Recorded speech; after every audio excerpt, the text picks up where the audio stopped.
All right, welcome to class. This week's forum, we're dealing with the first three chapters of the text. I know that's a lot of material. I don't feel like you have to commit all of it to memory. Let's just get it read and kind of use the study guides, draw the broad inferences that we need to draw in order to kind of dig into the main material of the text.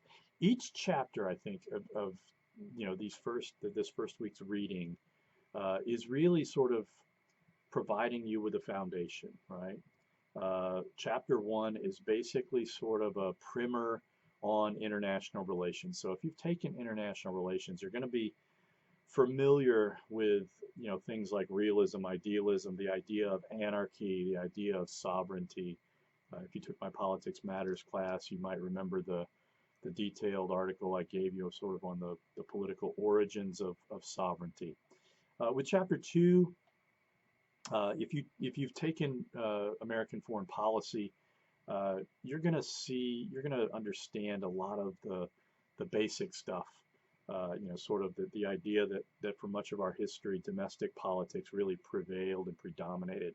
No president, in the into the post World War II era, the early post World War II era ever lost an election because of a foreign policy event. After World War II, you see several.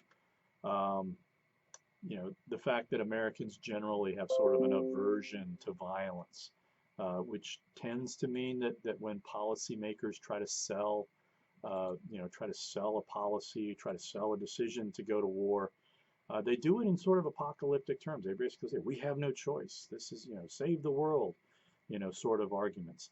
Um, a sense of impatience that imbues a lot of Americans.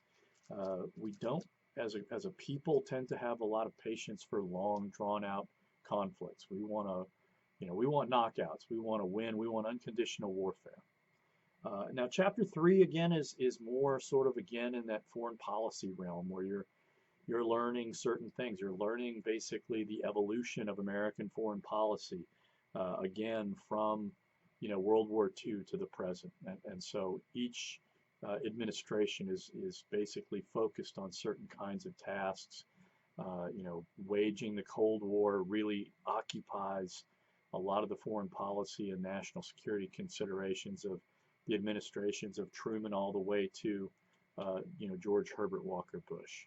So again, each of these chapters is important. Each of these chapters gives you some foundational knowledge that you'll be able to draw on over the course of the semester.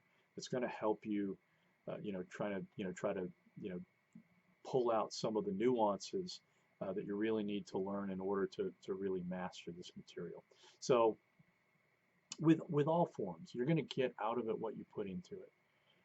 If you're reading the material, closely and you're getting confused about things and you ask questions in the forum, you're going to get answers. And I think that's going to help you learn a lot more than if you're just doing what all too often happens where you go, oh, what a great post. You really opened my eyes on that one.